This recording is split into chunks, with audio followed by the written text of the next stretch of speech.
Udah jangan bergerak. Nah, nanti minggu depan dari Jumat saya ke Lampung. Nanti masuk semua, masuk semua. Bu, nanti ikut aja Bu. Saya ikutan Bu. Mas, maju lagi mas. Buka lagi mas. Jangan terlalu sempit. Jangan terlalu sempit. Kasih space agak jauh.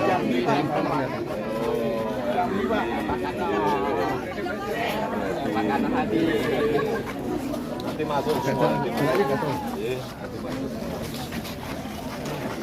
Di zoom ya Bu. Zoom. Cilacap. Gimana ini? Tegal lah. Di zoom aja. Bang, gimana Bang hasil pertemuannya nih Bang?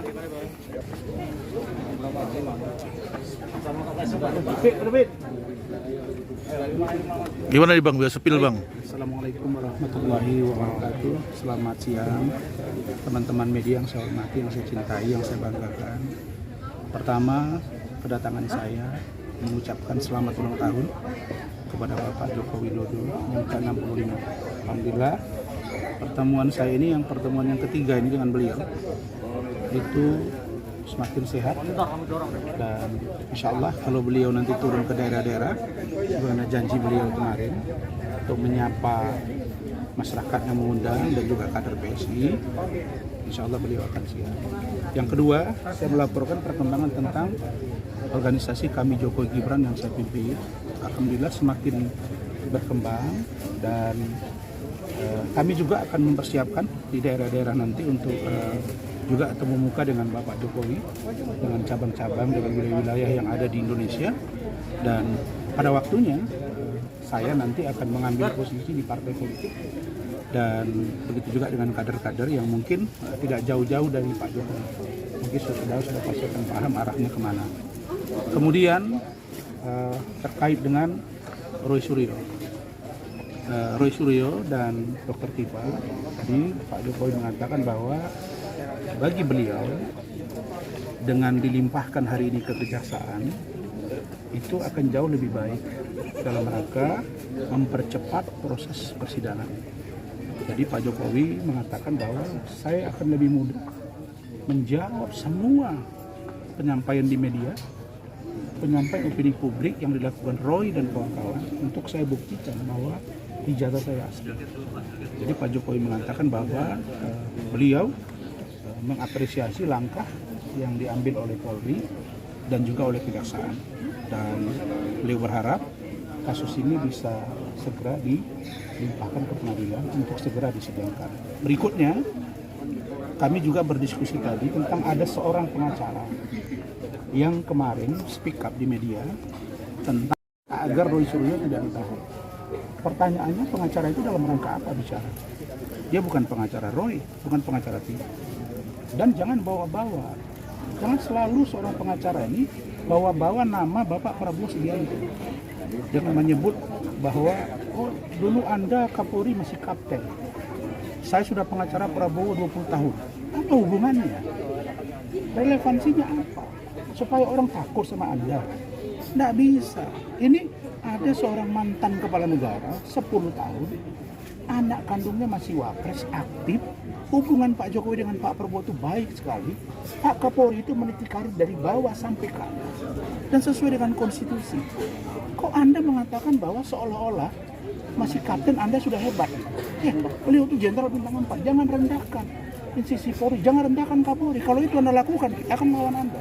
Artinya bahwa sudahlah, Anda tidak usah selalu butuh validasi kepada orang. Mungkin Anda tahu siapa maksudnya. Ya, jadi ini bicara ini, misalnya Hotman saya sebut aja. Dalam rangka apa Hotman bicara itu? Ya, kami dari ketua kami Joko Gibran keberatan dan kita risih. Dalam rangka apa? Biarkan. Justru dengan ditahannya Roy dan Tifa hari ini membuktikan bahwa hukum tegak lurus dan berkurang kegaduhan di ruang publik. Kalau enggak kan Anda bisa lihat setiap hari berapa media yang didatangi Roy, yang selalu ngomong tiap hari tentang ijazah Pak Jokowi. Tapi ternyata saya lihat kemarin ketika ditahan, suaranya udah gak keras lagi. Ya mudah-mudahan beliau paham, inilah hukum.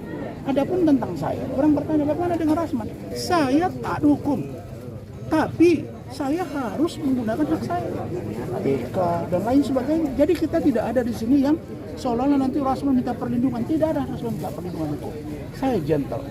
Saya akan taat hukum, saya akan patuh dengan apa yang terjadi. Tetapi ingat, sampai kapanpun saya pribadi, keluarga dan organisasi kami Jokowi Gibran akan senantiasa mendukung penuh Bapak Jokowi dan keluarganya dan mendukung penuh pemerintahan Bapak Prabowo Subianto dan Gibran Rakebuming Raka. Terakhir, kami Jokowi Gibran berharap agar Bapak Prabowo berhati-hati. Kenapa saya bilang berhati-hati? Coba lihat, orangnya itu aja, L4, lu lagi. Contoh, siapa yang memohon penangkapan? Tokohnya itu saja. Coba lihat, perhatiin, gampang kok. Lalu kemudian apakah mereka ini sayang ke Pak Prabowo? Menurut saya tidak. Ini hanya untuk upaya diduga mengadu domba agar pecah. Pak Prabowo jangan sampai kejebak dengan ini. Kenapa? Karena negara ini, dua tokoh bangsa ini dengan Pak Prabowo harus Mas Gibran harus kita dukung. Kita tidak boleh melihat bahwa ada upaya perpecahan. Dan saya baca ini, bayangin ya, ada Roy yang keras luar biasa begitu, menghujat Pak Jokowi bertahun-tahun. Lalu sekarang ada satu orang anak muda yang juga mencoba merendahkan Bapak Prabowo Subianto. Amati kalian itu, gampang. Roy Suryo gengnya siapa? Si anak yang berbicara mantan ketua BEM itu gengnya siapa? Coba perhatiin, itu orangnya. Jadi nggak jauh-jauh gitu. Jadi kami punya kewajiban moral sebagai anak bangsa. Kalau standing position Anda di sana, standing position kami di sini, mari kita saling menghargai. Tapi hukum tegak. Anda lihat, saya tidak kebalan kepada Pak Jokowi, enggak. Saya menyampaikan perkembangan secara real dan objektif. Hukum ya tegak lurus. Karena itu pesan saya, Bapak Prabowo Subianto dan Pak Jokowi, semoga tetaplah erat. Tidak ada, dan saya lihat dari Pak Jokowi tadi, tidak ada sedikit pun kelihatan bahwa mereka ada sesuatu dengan Pak Prabowo yang tidak baik. Alhamdulillah minggu lalu juga Mas Didi datang. Itu bukti bahwa Pak Jokowi dan Pak sekali. Itu saja. Terima kasih.